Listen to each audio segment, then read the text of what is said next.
Encounter. Good knowledge. It feels very Hello and welcome to the Unwanted Opinion podcast, the show in which me and my friends give our unwanted opinions on all things film. My name is Lewis and I'm joined today here with Kyle. Hello. Hello, and Gonzalo. Hey, how we doing? Good. How are you, Gonzalo? How are you? Good. I just saw Kyle have a sip of something that looked like whiskey and it made me laugh. No, I'm not commenting on that matter. The things Kyle's he known needs to so take he a can drink hang out before the with show. us. Yeah. Yeah, he can't do it sober, so I've heard. That's just rumours. Yeah. That's how much of a pain we are, Lewis. No, it's after last week is stressful episode talking about Avatar. I've really taken alcohol to the next level, actually. So happy to be here though.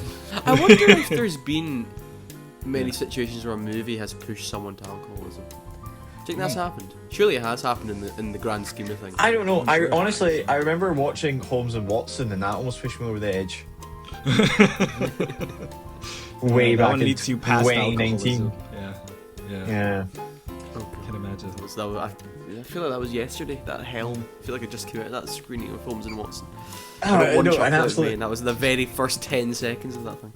Anyway, Yeah, looking to the interesting future. how Anyway, it can sorry. be Yes, so so I got distracted Yeah. there. Yes, on today's episode, following up yesterday, we were talking about the most anticipated films of the year. So we've all got a selection of films, plus honorable mentions of the biggest and maybe not so biggest films that are sort of like are tickling our fancy for the remainder of the year. But first, I have a review for Chloe Zhao's Hamnet. So, big awards contender, this thing, Hamnet. It literally just won Best Drama at the Golden Globes last night, and Best Actress for Jessie Buckley, who stars as Agnes, or in this film it's pronounced Agnes. The G's kind of got like a Y sound to it. It also stars Paul Mescal as the William Shakespeare, and sort of kind of what I'll say about it, right? I don't want to spoil much away, even though the synopsis and probably the trailer of this film kind of give away a bit away about it. But essentially, William Shakespeare, in his early days before he's a famous playwright, is tutoring children in 16th century England. He's somewhat of a failure. His dad thinks he's kind of a loser. He still lives at home, saying all this sort of stuff about him. And he's always distracted and things like that. Always bloody writing that. Oh, that bloody Will. He's always bloody writing. But then he meets this mysterious sort of witchy woman, as she's sort of rumoured to be in the village. Like I say, Agnes, who's Jessie Buckley here, and they sort of immediately are very drawn to each other and soon get married against the wishes of both families. Then years pass. They have some children. And the film really the main crux of the film really gets going on the week where one of the children takes ill with the plague while they're sort of in their own home away outside of London, but William obviously has to go away in London. At this time, he's sort of making gloves for the theatre, trying to work his way into the theatre industry. So that's all I'll say about Hamnet right now. It is, of course, based on the book of the same name by Maggie O'Farrell, who also helped co-write the screenplay with Chloe Zhao. And like I'm saying, it's a big awards thing, big critical darling. It did really well at Toronto Film Festival. I think it won the People's Choice Awards there, and it's sort of kind of at London Film Festival. It was labelled as like the big tearjerker of the show of the festival, where everyone was kind of coming out really crying and really emotionally moved by the piece Hamnet. And I'll get up the positives out of the way first. Not that I've really got many negative things. I've got some gripes with it, I'll say that. Jessie Buckley won Best Actress last night at the Golden Globes, and she's undoubtedly probably going to win Best Actress and kind of all the awards things going ahead.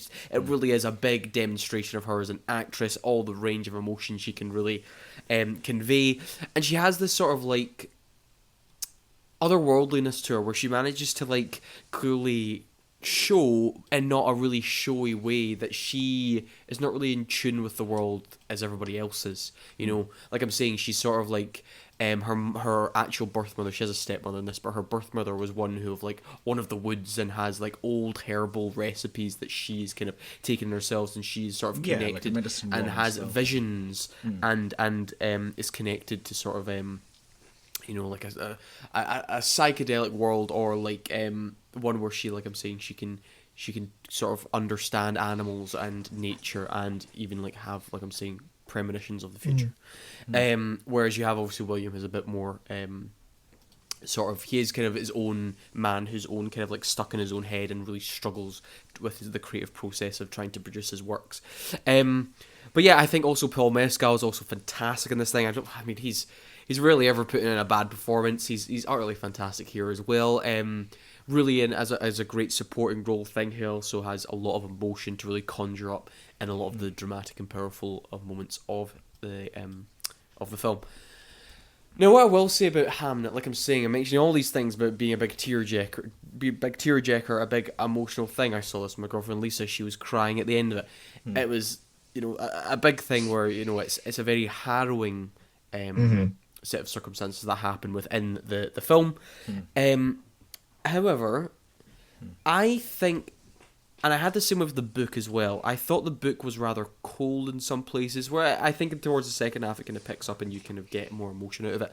I think this film was trying so hard to get an emotional reaction out of you, though, that I felt myself, well, at moments, not really the big moments where like the big thing happens and, you know, there's the big wailing and the crying and not those bits, or the ending where I necessarily got myself like where I got myself teary-eyed. It's more kind of like subtler bits, sort of the relationship between Agnes and her mother-in-law. I actually think there's some really tender moments there that aren't really big, but really just really quite personable and quite human, which I find quite touching.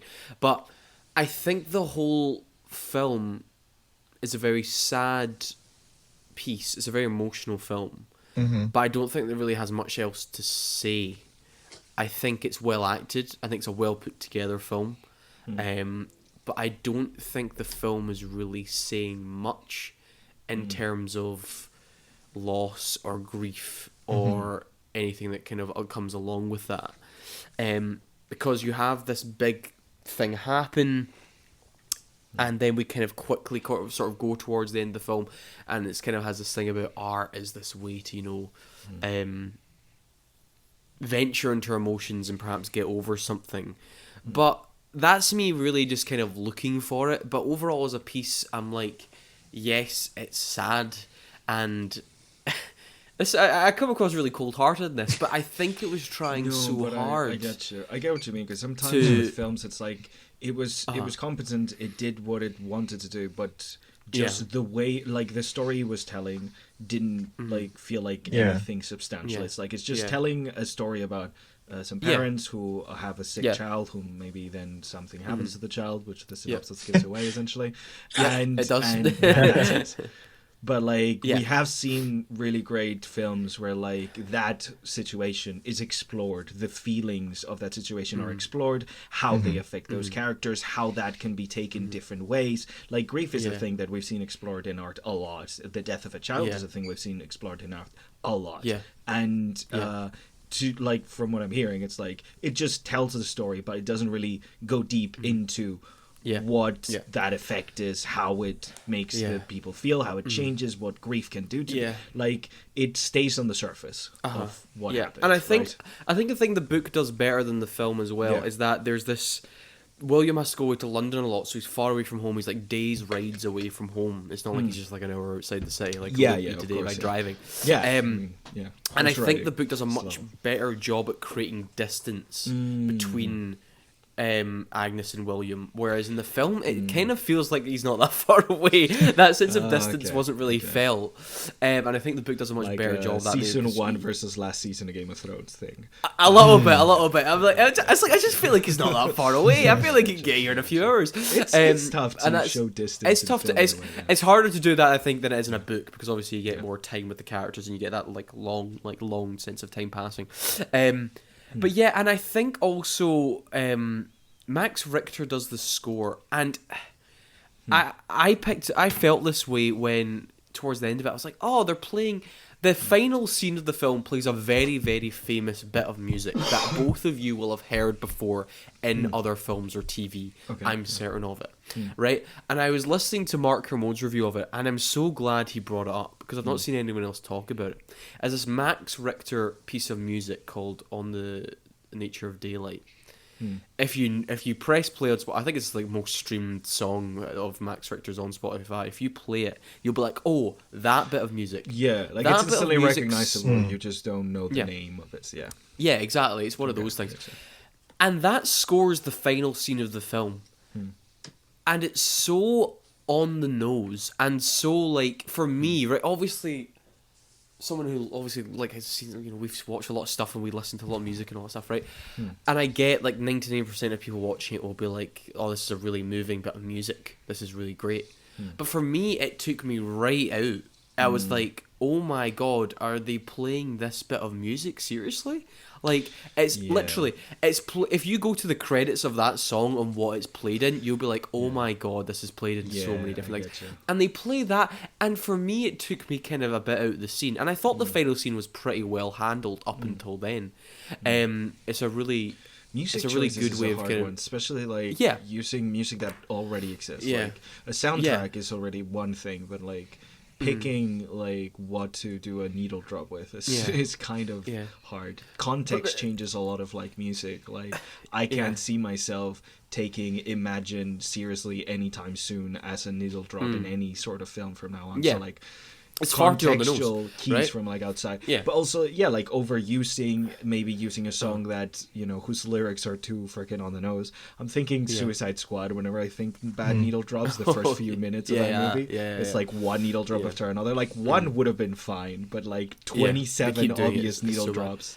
Yeah. But the weird thing is, Gonzalo, was Max Richter created an original score for this film, and this is what I found out on the other podcast I was listening to. Right, is that they played that on the set for all the extras to get into the emotion of the scene. Yeah. And then Chloe Zhao made the decision of using that in the final film. And Max Richter was like, I wrote you a piece of music. Well, that sucks. He was like, I wrote you a score for that bit. And he said, he was like, using that, like, using my other song, right? I was like, it's my song, right? I'll get the credit regardless, right? It's my song. But he was like, are you sure you want to use that? Because it's very overused. And he's like, I've written you this piece of music. And she chose to go with the overplayed one. Yeah, so I was like, I can I find see that so if bizarre. you're playing that while you're shooting that scene, maybe like it gets to a point where you've heard it so much that you can't see the scene without it, or like the rhythm of the actors and the reaction is synced to the music, but like... Exactly.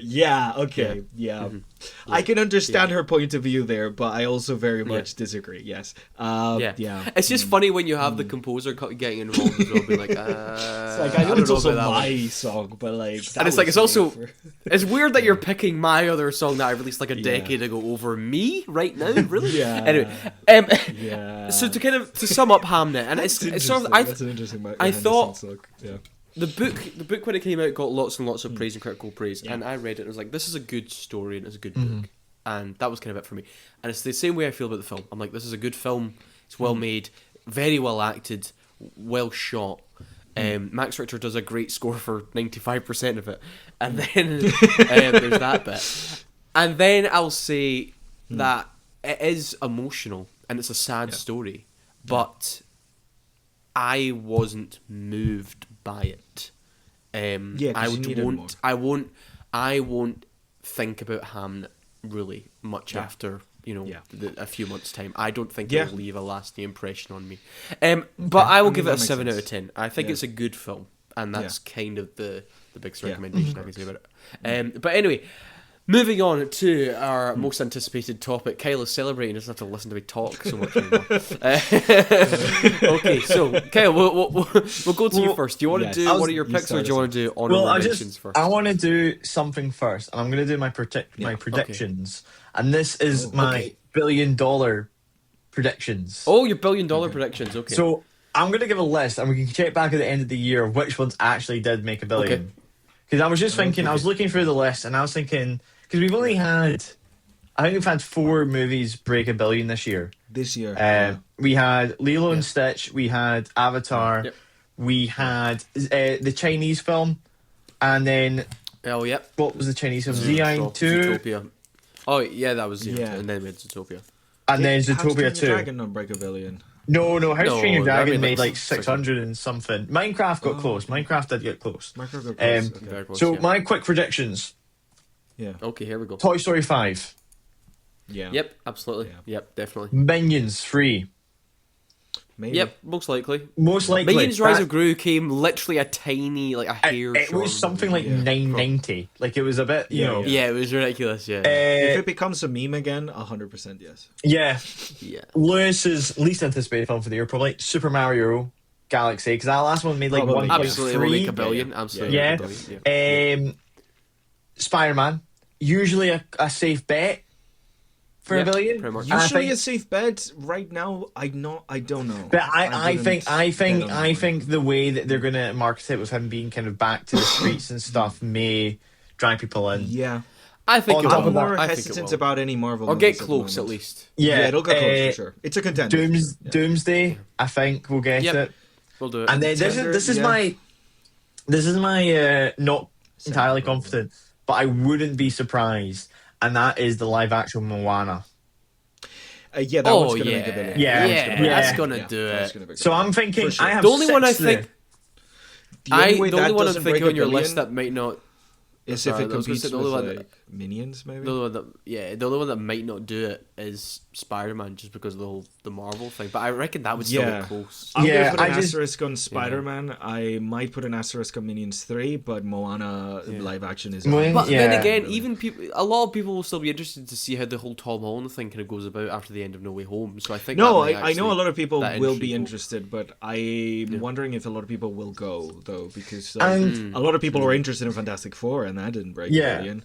Well, A I lot know, of people but were like, interested in that was- Superman, and yeah. that didn't break $1 billion. So those are my kind yeah. of predictions of what may we'll look back at the end of the year. I'm going to give my See if honorable we're right. mentions, and then I'll go into one of Okay. my top 3. Yeah, Honorable yeah, mentions for me: Dune Part 3, Buzzing. Of course, I actually Um, forgot we'll see that what was this happens. year. Yeah, no, that's at the end of this year, so pretty far away in December. Yeah. Really excited Yeah. to see what Denis Villeneuve does, because obviously he derives a wee bit from the source material of the end of Yeah. Dune Part 2. Yep. And Uh-huh. obviously Dune Part 3 is going to adapt Messiah, Dune Messiah, which is a much shorter book than the first one, so it's kind of there's a lot less that's panic what I'm about wondering. being. It's like, are they doing like just Messiah as a movie? It's- What I- makes more sense than Dune as like one movie? Yeah, I'm 98% certain it's just going to be Messiah. They might bring in little aspects of children if they really want to probably do will, like yeah. a full wrap of the The saga. way I- they've done it so far, they kind of even in the first one, it was so like it has had parts of like setting up other things and working with time a bit. Like it hasn't been precisely how the novel did it and stuff like that. So I Yeah. wouldn't No. be surprised if there's like a bit of like building up to Can I- Messiah and things of that sort. Can Yeah. I just say I'm surprised that wasn't one of your main picks, Kyle. I was really expecting that to be Well, one of your picks. no, the thing is, the thing is, right? Is I it don't want for to go sure too coming out obvious because I 2026 could have though? just gone Okay. like the Odyssey, Dune. Like I'm trying to go. I'm going deep Yeah. cuts Okay. of going ones. I'm like, you know what? Okay. If the others didn't exist, these would be my top. Yeah. This is what I'm kind This of would going be it. for. Okay. That's what I'm doing too, because like I just assumed everyone was gonna pick Yeah. these. So Second honorable mention before I get to my top 3. Yeah. Weirdly, I rewatched the first one 2 nights ago. Godzilla -0. Really? Oh, mate, that's on really my like- list. Yeah. That's on my list. I Is still it? have to watch Alright, minus yeah. one. You guys really Yeah, sold this yeah. movie. To That was me, on and I my still list. haven't Yeah, seen That's it. on my list. I actually I showed it to my girlfriend and I was like I was giving like options and she was like, what's got a good love story? And I was like, well, ironically, Godzilla -1 actually has a very good love story in it. Oh, mate, the thing is, right? I don't know if I can handle like. It's going to be so sad for these people. They've been I through know. so much hell. It's I going to know, be horrible. I know. And I'm not going to say much. But I'll be there, You need opening to- day. Yeah, no, I need It's- to watch it's this. on- I need it's to watch on- this. You guys sold this Oh, to yeah. me It's so on well. UK Netflix, Is it- so it might be Okay, accessible I for don't you. think it's. I don't know if it's a. I need to check out if Well, you it's might on- have to If not, VPN I'll it. watch it next time. But please I'm over watch there, it in the original Yeah. Japanese. I've not. Yes, oh, I think 100%. We Yeah, me and Lewis saw it in the original Japanese. I've never actually seen it dubbed, and I've Yeah, we kind saw of it kept it cinema. that way. Yeah, Yeah. that's good. So I'm really excited for this one, mainly because I really think like so. what they did with that movie. I was like, me and Lewis, when we first reviewed it, we were like, my God, you can do an emotional human story in a Godzilla film, unheard of in the last like It's decade. like the best Godzilla Since the film. first It like is- 2-3 it is Godzillas. the best Godzilla film, and the way that film, I'm not going to stop. I will go back to it when we come review Godzilla minus. You did a killer review for that Zero. one. Honestly, if people are interested, go back But at the it's- Godzilla Minus One review. It's You guys such sold it's me such on a it good so film, hard. and the way they bring in the music Yeah, of the sounds original amazing. film, fantastic. So anyway, my number 3 most anticipated film of 2026 is Steven Spielberg's Disclosure Day. Yeah, okay, that was on my list too. That is, oh God, Lewis, It's on just- Netflix can you Spain. just Okay, get your I'll own check out opinions, Soul Minus please? One. I have 6 films. I have 6 Oh, films. that's okay. I didn't know this one existed. Tell me about this one, Kyle. I Right, didn't so know this one Disclosure. existed. So this was his untitled UFO film. That was, it was known as his. Okay, I know about It was that known one. as Yeah, his okay, UFO film for ages, and it's essentially about disclosure. It's like the idea that they're gonna. It's like what's going to happen if they disclose the idea that there's possibly aliens coming to Earth, right, and stuff like that. And it's got Emily Blunt, Josh O'Connor, Colin Firth, Colin Domingo, a really great cast. And why I'm really interested in this film is because, weirdly, I know it's not film, but my most anticipated TV series for this year is Free Body Problem season 2, and in the first season of that, they only touch on it in the book and the show is how did people react to the news of intelligent life, and especially how do certain religious groups and stuff like that, and how all these Nations. and I don't know how in depth it's going to go, but I love Steven Spielberg. That's Yeah. I think was it's his a last. hell of a topic for sure. Like I was trying to think. Was his last film The Fablemans? I think It was The Fablemans, yeah. Was it The Fablemans? Yeah. I mean, I loved The Fablemans. To be fair, God, his this last is so good. West Side Story was great. His Ready Player One was alright. I don't like Ready Player One, but No. it's better than the novel. So Yeah. But that's the thing for me. Like, why I'm really the thing is, right? I'm excited for it because obviously everyone behind it. I mean, you've got the big cast. You got Spielberg doing a UFO property. Last time he did that was like Close Encounters, which was phenomenal. Yeah. Wyatt Russell's in this. I forgot Wyatt Russell's in this. Kyle. John Williams doing a score, of course, and David Koepp, who's worked with many times doing the screenplay as well. Yeah. However, Nothing I am necessarily interesting. I am very excited for it because it's new Spielberg, and Spielberg in the 2020s has been like top of his game. He's been Fire. fantastic again. He's had like a resurgence of how great he is. He used to be. The trailer though was like I obviously understand they're trying to keep things under wraps, and I was a bit like. Ooh. I was kind of expecting it to be a bit more big Steven Spielberg blockbuster because it's coming out in June. And it doesn't look like that. No, but the thing is, I think that's also kind of. I'm just really intrigued by this. I'm really intrigued. I'll admit, I'm with you there. The trailer did leave me asking for a bit more, but see, with something along this line, I'm a wee bit kind of like I'm actually more intrigued going in blind for it. Yeah, Just with how it's not what I was expecting. It's not visually what I and was anyway. expecting, but I think that's See, actually made, that's the made thing with me Spielberg, more though, intrigued like- for it. Spielberg does have like a thing that he tends to do, but also he's a very versatile director. Oh yeah, And it's like just from this pitch, it could go a lot of different directions. This could be a very human story about like where we never get to see even the aliens, and it's just focused on the people's reactions as this builds up. Or it could be like a big bombastic kind of like encounters where like it all culminates in the big kind of moment and stuff like that. Like he really is a filmmaker where like he could explore things in a lot of different ways, but regardless of how he does it, it's going to be interesting. Like, Yeah. I mean, he's fucking Again, Spielberg. Like, you can tell I'm with you at that point where I kind of actually like it if the aliens are revealed and it's just focused on that moment of panic and I'd then be fascinated acceptance. because a worse filmmaker would make the most boring and dull film out of that, but Spielberg would make that be very fascinating, very interesting. Yeah. What also makes that interesting is that is prime summer release date as well, June which is 12th. very interesting. But also, it's actually for a Steven Spielberg film quite lower budget. It's only 50. That's to what I was going to ask. That's what I was going to ask. What budget are we talking? Because that kind of can define whether it's a bombastic kind of thing or. That's exactly. Like West Side Story was double that. I mean, West Side Story was, I think it was close to 200 million, and even Fabelmans I think was about 100 million. So for a big sci-fi period thing, movies do tend to take million. a big chunk, like whether they're like bombastic or not, though, just for the sake of like period accuracy, like period setting and things of that sort. But is this one set in like the present essentially? Because I haven't seen the trailer at all. It's set in the present. Yeah.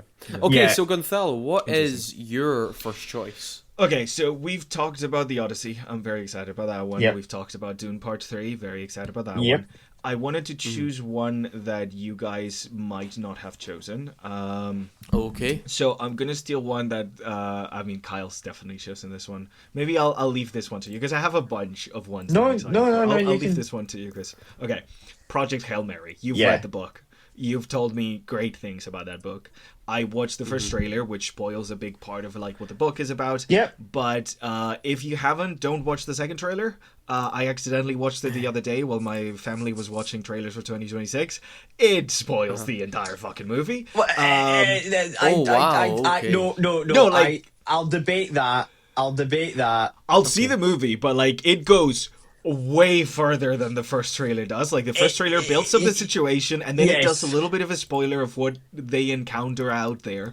But then the second trailer is just like, oh, let's just showcase so much of that. I'm biting my tongue with it because I completely understand for somebody who's not read the book, it does seem like that. But ironically, it's not really talked about the core plot of the film. Okay, good. Okay, which is perfect. I'll leave it that. But that's great. This is my biggest issue with how they were going to market this. Yes, I'll leave it back to you. Sorry, Gonzalo. No, but that's perfect. That's perfect because I'm still looking forward to it. Despite seeing a lot, I didn't mean to see that much, but I'm still like this. Like, this is one of my favorite actors working today. This is one of my favorite genres. It's a writer who did an incredible job with The Martian. This is like my kind of sci-fi jam. I love this, like hard sci-fi, but actually like interesting. I'm all over this one. It looks really good. The soundtrack looks absolutely stellar. The cast is great. The effects, like. I'm just from seeing that, I'm pretty sure they use puppets in some of these. That's CG. It is puppets. Insane. Okay, good. Because I'm just going to say that. Which I was also very happy. If I'm going to say this to both of you, if you can get the chance to read the book before, please do, because I plan to, because I've somehow escaped all marketing of this film so far, and I plan to do the miraculous and avoid it. And read the book. My main wait. When does it come out? March 19th. Yeah. I'm also going to give you. I'm going to give you more warnings, okay? Because more warnings because I'm pretty convinced posters will start spoiling it, and I'm also going to say this in case this ever comes up in anybody's feed, because it's coming up on mine. Lego are doing a set. And I'm gonna have to keep away from Lego releases. I was like to get I was like, you may have to keep away from Lego as well, because I know Lego will do a big spoiler. Because I got a couple of people that I watch for like upcoming releases and things like that. Thank you very much. But I was like, what? No. I pray because obviously, Lewis, one of the reasons you should be really excited for this is it's got Sandra Hüller. Pardon? Sandra Hüller.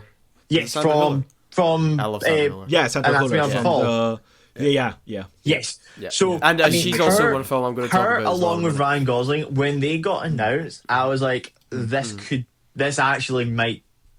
be good. This will work. It's good. For her casting as Strauss and obviously for Ryan Gosling's casting as Grace, Ryan and Grace, I'm just like this. I'm trying to like not get too excited. I was like, I really hope they don't. But from what I've seen, the music does look good. I mean, Lewis, see when you've seen the film, it seems great.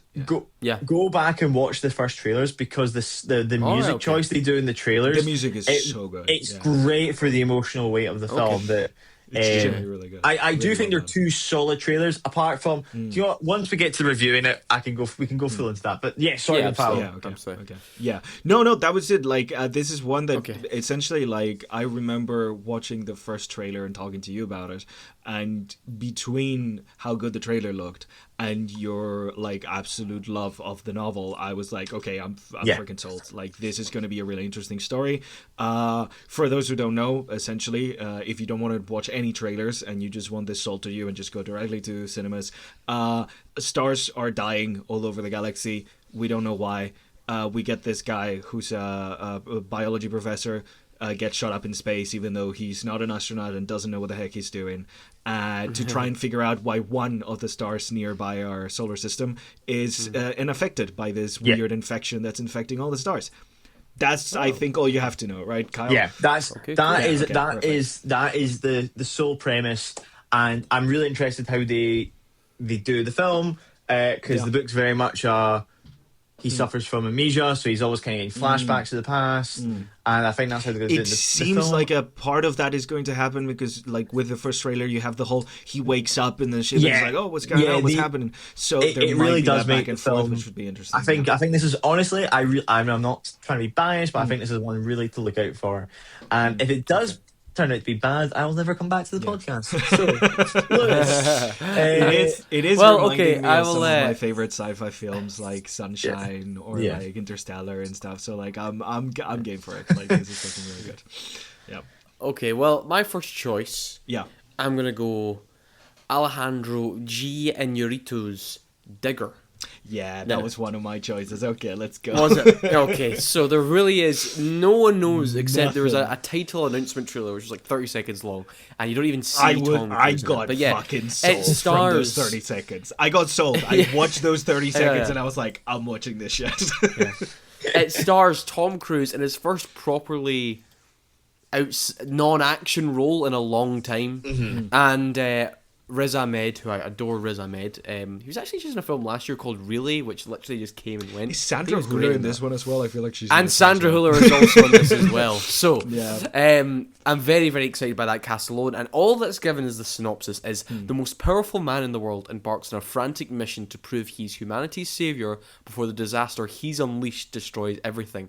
And it's described as a comedy of catastrophic proportions. And I think it's also a musical. So, it's a comedy musical with Tom Cruise playing the most powerful man in the world who brings about our own destruction. And I think it's $100+ million budget. So, this thing, going to be crazy. It could be absolutely terrible. I mean, Alejandro Inarritu's last film wasn't meant to be very good at all. However, of course, he's earned a lot of respect for, of course, Birdman and The Revenant. So we have to wait and see. I really hope. I mean, this comes out proper awards time this year, like October time. Do I expect this to be a box office hit? No. Do I expect it to make any of its money back? No. But I am still interested in. I'll get awards for sure. I'm interested in seeing Tom Cruise do this thing. Because, like we say, we've only seen him as like Maverick and Ethan Hunt. Yeah. It'd be nice to see him act again. It's interesting to see him go into more prestige work this time. No, Nice because looking like fellow, generally he so, hasn't yeah. really acted for a while. He's been doing stunts. He's been a wonderful stunt actor, but he hasn't really like acted for a while. So it's nice to see him. Yeah, I know you mean. So it'll be interesting to see how he does here. I think nice to like, see him try. like I said, like ages ago when he was doing like Top Gun Maverick, I was like, I think his dramatic performance in that was still pretty good. And obviously, I think he's kind of wanting to maybe lean more towards that in his later years now. See, that was briefly my first choice. I wouldn't do any more honourable mentions just in case one of you might mention them good anyway. point. Yeah. So I'll bring it back to Kyle for We his could do next we could choice. do an honourable mentions at the end of any of them. I mean, obviously, my top one, just because I mentioned was Project Hail Mary, but I'll go into my second one, which I don't know if you guys have mentioned, but I think I'm just really intrigued for this, and that's the don't know if it's DCU or DCEU, but Clayface. Clayface is on my yes, list that as was well. one of my. Yep, that was one of mine too. Yeah. Sorry. Clayface is really intriguing for me, just because obviously what they've kind of mentioned about how it's kind of a bit based off of the Batman animated series, how you got Clayface and his origin story. Mike Flanagan. I mean, Mike Flanagan. Screenplay. He's not directing it though, is No, he? he's the written doing back. He's screenplay. writing it. Sorry, yeah. Okay. Mike Flanagan is doing the screenplay. And I mean, Yeah. I'll stand by him ever since Lewis made me watch Midnight Mass. So I'm just now like, yeah, cool. He's the greatest. Yeah. I have faith. It's directed by James Watkins, who most recently did Speak No Evil, which I believe we saw 2 years ago now. Yeah, that was a fun film. Had a good atmosphere to that. It had a great atmosphere. And do you know what? Weirdly, because I was checking on like his filmography, he directed my favorite episode of Black Mirror ever, which is Shut Up and Dance, which is the one with the boy from Andor, whose name has escaped me. Oh, I haven't seen that. That's a really Alex Lawfer, end to that episode. And it's the one where somebody's bribing him and he's forcing him to do more outrageous tasks, and it's like a big thing. And I really like the atmosphere of that episode, and I always thought that was a really creepy, dark atmosphere. And I mean, for what we've heard, this is going to be a dark, R-rated, bloody horror, body horror. You know, you've seen some of the behind the scenes of his face is completely mangled and scars. And honestly, I am not that I'm excited, but I'm like, hopefully, I'm trying to make sure this isn't a Joker scenario. Hesitant. That's, hesitation. I don't think it will be. I think it's a serial killer film. I like just the concept of that. And I really like the idea as well. Like, I'm really excited and really happy about the idea of these big superhero interconnected universe things not doing what the MCU does of every single movie has to be the same genre with the same exact tone and everything has to look exactly the same thing, but actually allowing these interesting characters to do kind of like what they do in the comics. And the reason why people even still give a shit about these characters, it's because a bunch of artists have been allowed to do different takes on them and different versions of them and create comics that are horror comics or love stories or action packed things or more reflective kind of stories. So the fact that like so early in this quote unquote new universe we're allowing a movie like this to happen, whether this is successful or not, I think it's a good thing, honestly. So I mean, it's got a very low budget. I think it will at least break even with its low budget. I mean, I reckon they'll put more horror to movies always do quite well. The actual budget of the anyways. film. Yeah, like horror movies do quite well as like a rule, and the fact that the budget isn't like an absolute insanity means that it'll probably break even. Like, I bet it will. I thought it was part of the Batman universe. I don't think it is. I think it's part of the new I think it's been changed, and it's now. It's going to be. It does say it's going to be the third film in the DCU after Supergirl, which I think comes out just before it. Okay. So it does seem to be, because I think they're sticking with, because I saw that Sebastian Stan got not cast in the Batman 2, so I think they're sticking added with to him. the Batman 2, So so I think they are keeping it in the DCU, so I'm intrigued to see what happens. And I'm you know what, I never thought of Clayface being a villain to get his own film. But like, me neither. I rewatched the episode from the Batman animated series quite recently, and I'm kind of going, that could be a two-part. I was like, this could be quite good. So Clayface. That's what I'm going to throw out there. Sweet. Okay, Gonzalo, what about you? What's your next choice? Okay, so in staying in the vein of like horror movies, watched the trailer the other day because Hannah sent it to me. Mother Mary. Looks really interesting, looks really good. It's the same director as Green Knight, which was a movie that I absolutely adored. Really? It's David Lowery, It's starring Anne Hathaway and Michaela Cole. Yep. It seems to be like a horror movie around the idea of a stardom and being an idol and stuff like that. So essentially, like a very plot synopsis. The trailer didn't really tell you much. It more gave you vibes. But essentially, Anne Hathaway is this like giant pop star. Think like Taylor Swift, like the most wanted kind of like pop star ever. She's going back to Michelle Cole's character, who used to be her stylist after like something happened between them. From the vibes, it seems like they were lovers, and then like something bad happened, and they got like separated or some shit like that. But essentially, she's coming back to get like a dress made. This is an important dress for a very important event. I'm not sure if it's a concert or an award show or whatever the heck, but she wants it to be perfect. And it seems like Michaela Cole's character is like a bit insane about like the level of perfection and stuff. I can only describe the trailer as vibes, and they're very interesting vibes. I'm really loving trailers that tell me absolutely nothing about the movie. Can we please bring these back? Thank you very much. I don't want to know what the plot is. I want to know what the vibes are. Thank you. I'm just going to jump in. So obviously you said I was the director of The Green Knight, and I was like, oh my god, that's amazing. I quickly went on. What an absolute bizarre filmography this guy has. He does. Pete's Dragon from 2016. Yeah. He then went on to do Peter Pan and Wendy. I was like, what? Why is this guy deciding to do either really dark what I've horror? Gotten from this is if he works with Disney, his movies are going to be shit. Yeah. So maybe he shouldn't work for Disney. I actually heard the Peter Pan and Wendy one wasn't bad because it was a straight to Disney Plus movie. It was actually meant to be quite well directed. Really liked it. My dad really hated it. My brother really liked it. My brother thought it was absolutely fantastic. I have not seen it. I feel like I need to watch this before his film comes out. Do you know? I might just watch. I'm trying to up my movie count from how poor it was last year, so I might go for it. Yeah. So maybe just watch. Maybe we should all watch. Do a special. Peter Pan and Wendy wasn't good. The thing is, A Ghost Story is very, very beautiful. It's actually in some way, it's very, very like understated. And it's only like 90 minutes. I remember seeing that in cinema, and of course, Green Knight is like a 5-star film. Green Knight is one of my favorite films like ever. Really, like the contemplation of the fear of mortality and how it can hold you back from living your life, like through that are surreal. I mean, fucking incredible film, and Dev Patel does. Yeah. Like, I don't know he's phenomenal. I think this is like his best performance. Honestly, I haven't seen him be better anywhere else. Like, he freaking killed it. Very, very much loved that movie. That's interesting. That comes out in April. That Mother May. So I'm very interested in watching that too. Yeah, and we know Anne Hathaway can do some very interesting things, and she seems to be giving it her all here. So. I'm generally quite interested. It feels like it could be a really good film. It's giving me the same kind of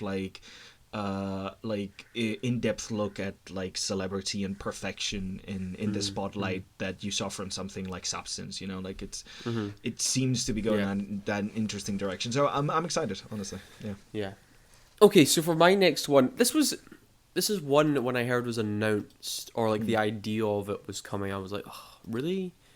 But then things got pretty interesting with who's attached to this. So, my second choice is The Adventures of Cliff Booth, which I thought was going to be a TV series, but it's actually a film. Oh, right. Alex, I was about to call you out there, Lewis. I was like, I thought it was I thought it was going to be a TV series, but it is actually a film.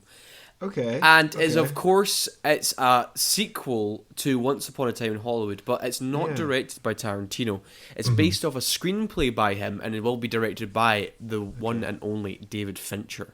So that is what makes me really intrigued by it. Of course, if you do not know it, Once Upon a Time in Hollywood came out in 2019 now, and had the character Cliff Booth played by Brad Pitt, who was Rick Dalton in that film, who was played by Leonardo DiCaprio, his stuntman in that film. And it's my favourite Tarantino film, because it's like the most human Tarantino film. Oh, I think that's interesting. Really it's one of my least favorite Tarantino films.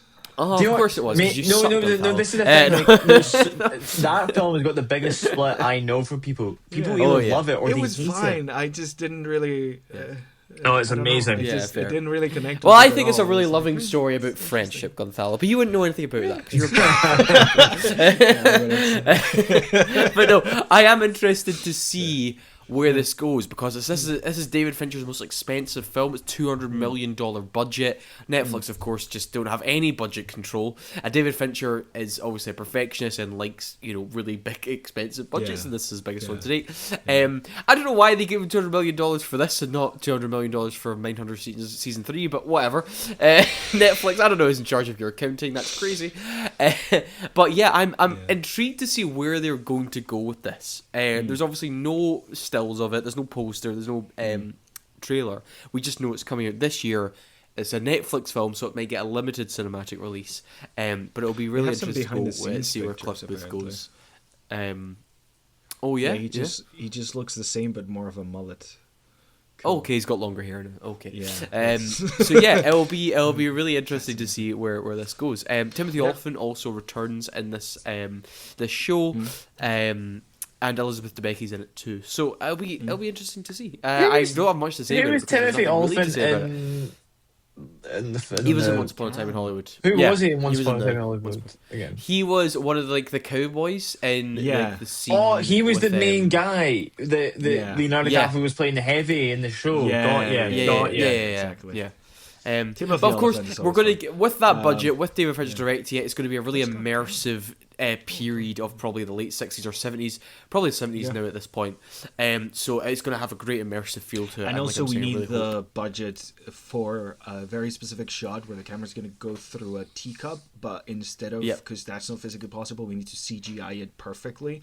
So that's going to take a lot of budget. Probably. David Fincher and his miraculous visual effects stuff. I mean, guys, if you watch a David Fincher film and then think, oh, that was great, that was 100% real. No, oh my it wasn't. God, go and watch the making of stuff. His visual yes. effects work is It's unbelievable. insane. He's a really it's good director very- for it's visual ridiculous. effects. I'm He's great. surprised Oh, yeah. they haven't called him from like one of these like big action movie things. I'm sure he'll say no, but like I would kind of love to see what a David Finch superhero movie looks like. I'm not gonna lie. Oh yeah. Well, it probably would have the look best fantastic. CGI of any freaking superhero exactly. movie ever. Yeah. Anyway, Kyle, what is your number one choice then? It was. I'm looking through it because I was like, it was going to be Project Hail Mary, and I was looking through the. Yeah, things. sorry, I honestly, took Hail Mary from you. And you know what I was doing? I was just counting the ones I'm not looking forward to because I was like, I'm not looking forward to Star Wars. I'm not looking forward to that. I was like, I don't want to see that. Right. Well, I mean, not to kind of go over and. You can do rehashed. the Odyssey. We haven't dodged the Odyssey if you want to do that one. No, the Odyssey, but no, I'm going to go for one that is kind of a more recent one for me, and it's only coming out in a couple of days, so it's a bit of a cheapskate. 28 years later, The Bone Temple. Okay. Yeah. I'm only doing plan this to see because that one. You guys really my main liked choice the- got taken away from me. That's all I'm saying. Okay.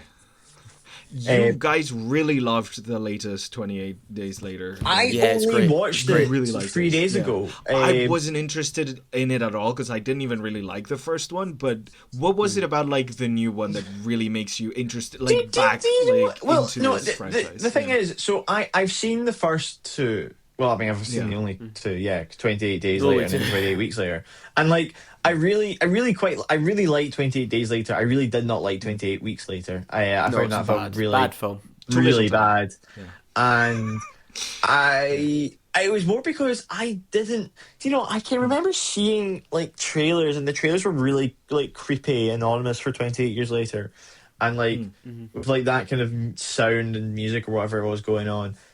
And I was like, okay, and I didn't really know what the story was. And then when I watched, spoilers for 28 Years Later, and when I watched the film, I was actually really captivated by what the story was about. And the boy's love for his mother and just wanting to kind of save her and stuff. And it's like, because as a viewer, you know that nothing's great's going to come out of this because he has his naivety, and they do a really great job of kind of reminding you that this kid was never in the real world. There's a lot of kind of times where he's like interacting with people. If it's one of the Swedish like border patrol soldiers, and they're like, "Oh, do you know what this is?" He has no idea, so he just assumes a doctor can cure anything, and he's like, and that was what I love because I'm sitting there kind of, I'm also grasping onto his false hope, and his mother knows it as well. Because I think Jodie Corner, a fantastic performance by her, and I really, and same from, I really enjoyed Craven Hunter. His name's just completely Aaron Taylor Johnson. Aaron Taylor Johnson. Yeah, Craven the Hunter.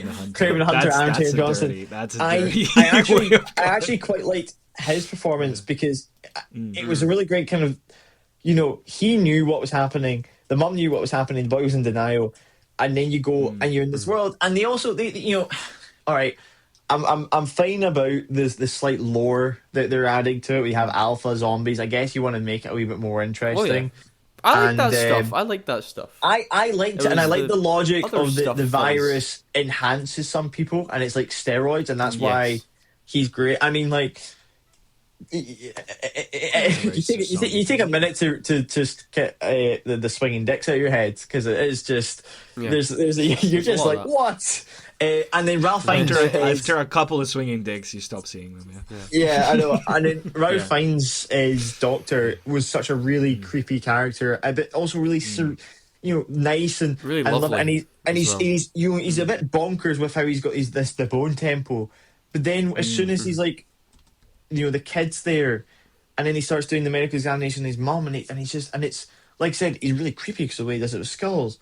And then the ending was completely and utterly bonkers. That it was The ending like, is... I was so like ready for that to be the end of the film, and like he Yeah, goes back, exactly. and And that then was it's not. it. And then the Yeah. complete Power Rangers-esque jumping in Yep. action sequence with, I mean, Yeah. just Jack O'Connor, who, since Sinners, and I'm like, oh my god, yes, have your moment. Please stay in the spotlight, and I'm so utterly intrigued to see what's happening.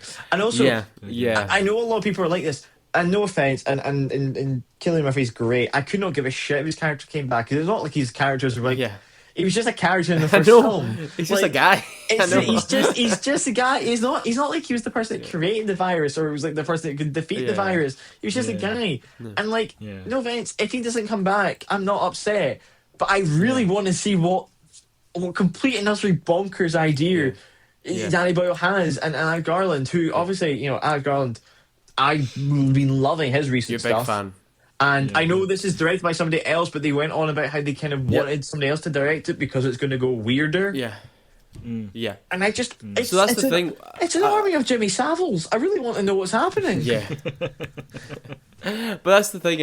I mean, the person who's directing, I'm just trying to remember her name. Nia DaCosta is the one who's doing the Bone Temple. She directed the Candyman remake. So, I love that film. Yeah, I it's thought hard. from the bathroom scene. It was a great film. Yeah. 98% of that film was amazing. Yeah.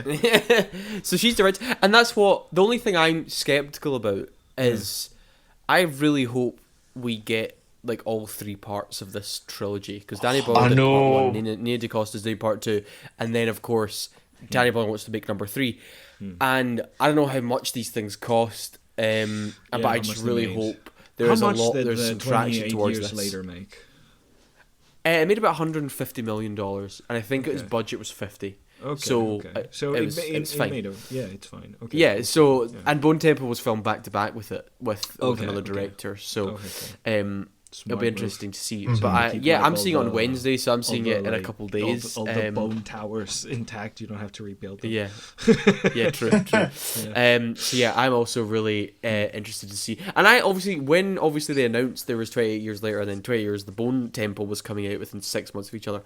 I didn't think they would actually, and also directed by different people. I thought this would be its own story. I didn't know this would be so connected to. Yeah, no, I thought this was going to be a spin-off prior to me seeing it. Seeing the kind of like vibes. I thought it was going to be a spin-off, but yeah, that's interesting. That's really interesting. Okay, I might have to watch 28 Years Later now. No. I mean, sorry for spoil, but it is. Complete and utter. Like, I was quite Danny amazed. Boyle's Sunshine, so like if it goes anywhere near the kind of like weird shit that he does with that one, then there's a lot less of spaceships in the sun. Yep. Really? You think? Yeah, and not as much Chris Evans. So sorry about that. But yeah, that's but I do love the weird culty stuff that. So, but hopefully we'll be talking about that next week. Cool. Fingers crossed. Yeah.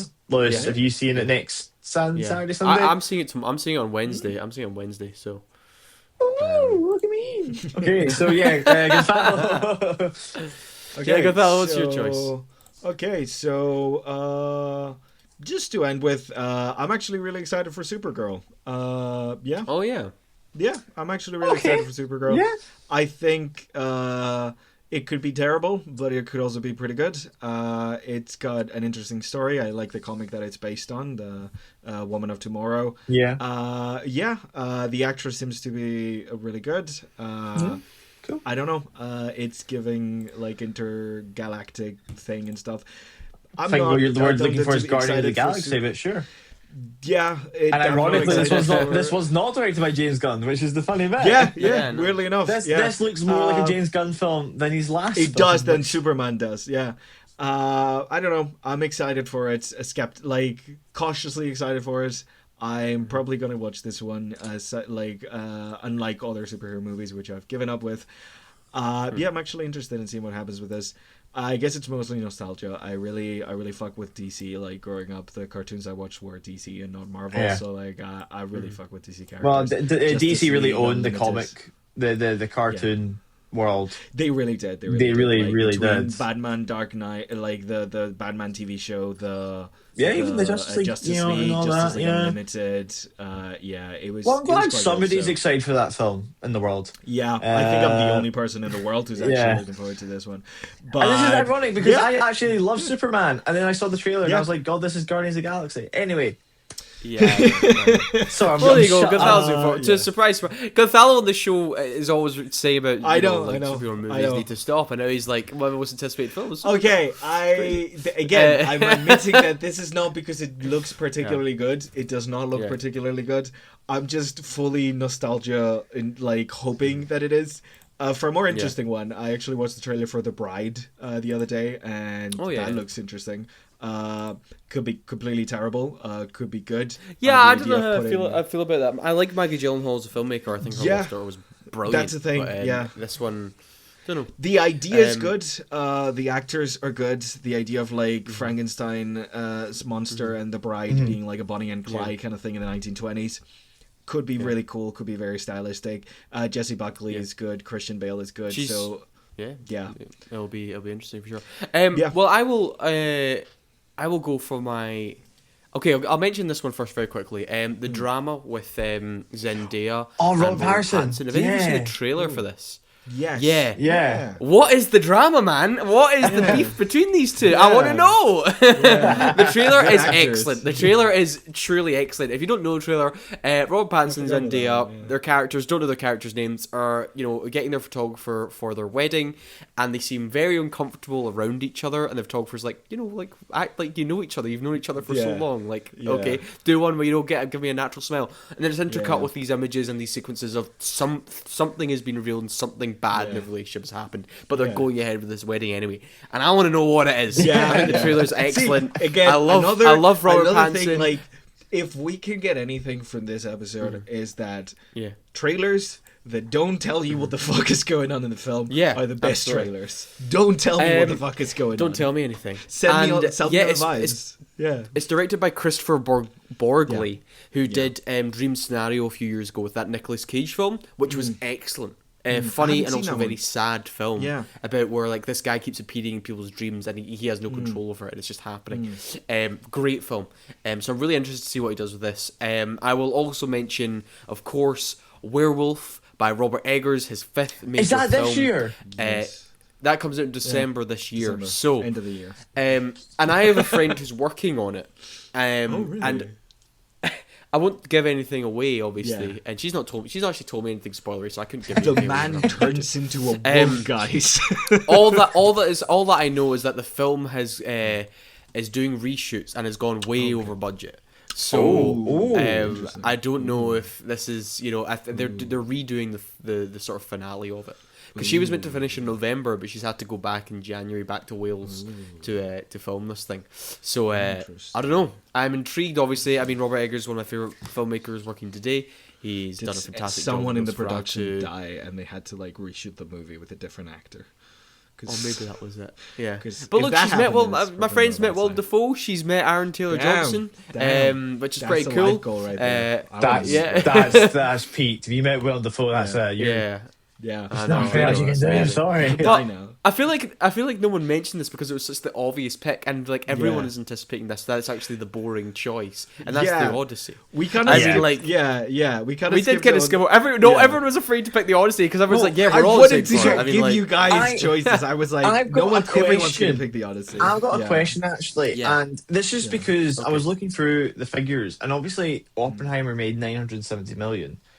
That obviously I feel was just off the back of Barbenheimer. What do you think the Barbenheimer, Odyssey could do? But do you think the Odyssey is going to get some people going to see it because they're like, oh, I now know him from Oppenheimer, and that's great. What do you think Christopher there? Nolan, I think, is the only director name you put on a poster, and 90% of people know who he is. So and are a thing interested. that most people forget is that Christopher Nolan did very gritty, very loved Batman movies that a lot of dude bros love. People who don't go to see Interstellar, any of course, art films everyone in are gonna social go media see loves it. Like any of Interstellar. those dude bros whose freaking like Fight Club is their favorite movie for the wrong reasons, they're showing up for any Christopher Nolan Oh yeah, anything. yeah, absolutely. Then people who actually like good movies with music that might be too loud sometimes, they're also gonna go see them. I still have an issue with Christopher Nolan and his fucking sound mixing. I'm never gonna not have Some an of issue it's- with Christopher yeah, Nolan's sound mixing. yeah. I'm sorry, but your characters can't whisper, and then the next scene, the fucking like blast me up in my seat, please. I understand you're going for a range of sounds, Yeah. but please. Just I don't a think little Christopher bit. Nolan has made a flop in... I don't think he has, no. Maybe since closest Insomnia. thing is I think like Tenet. Tenet Batman, doesn't really The count Dark because he Knight decided Rises, to release that. Dark Knight Rises made $1.2 billion. No, What are I you talking know, about? but like critically, like Yeah, that's the sure. only flop I can I'm think of just talking critically. about. I'm just talking pure Oh. commercial because that was No, that was then he actually hasn't. Kale's question. Gonzalo, maybe you should listen to the question. I was too busy talking. No. To listen. Commercially speaking, he's always done very well, and now his name is so well known because everyone talks about Interstellar, everyone talks about Oppenheimer, everyone's seen the Batman films. Yeah. Tenet, even releasing that during a pandemic in Still made 2020, made $350 million. Like his Dunkirk film, which has no characters with actual names, and is this whole experiential thing. know World people War who don't II, watch released movies in that July went to see and made Dunkirk. $500 million. Yeah. I think this film will do very, very well. Yeah. I've no Do you, idea. do But you $1 billion? think it Don't will, know. Yeah, I know. I was just when I was doing my $1 billion prediction Don't list, know I if was it's like, really that was the one I was going. I don't know. I yeah, will say yeah, I don't know I'm about that. disappointed at some of the costume design, but that's the worst thing I could say. About this Oh, film. get over it. Go I'm and watch sorry, why Moana. do you look like And go Batman? and Why watch the fuck Moana, why do you and look can like say, oh, Batman? they've got accurate Okay. costume design. I don't love the costume design. It's not out there enough to be interested, but it's See, also I'm like not. I'm not even like discussing grounded this, enough I'm to gonna be get interested. angry. I'm sorry. That's The only I thing, can the only say. thing that has driven me mad though was seeing the quote unquote history buffs go on about the Odyssey, and I'm like, it's a piece of fiction, guys. Well, it didn't Like, happen. It's not. It didn't happen. It didn't happen. It's like they can do whatever the fuck they want with the costume a designs. myth. It's a myth poem it's about like, a myth. It's not real. This is not like, the what are you Trojan- talking about? Yeah, where were the history buffs? And that's when just people. 300 That's came people. out?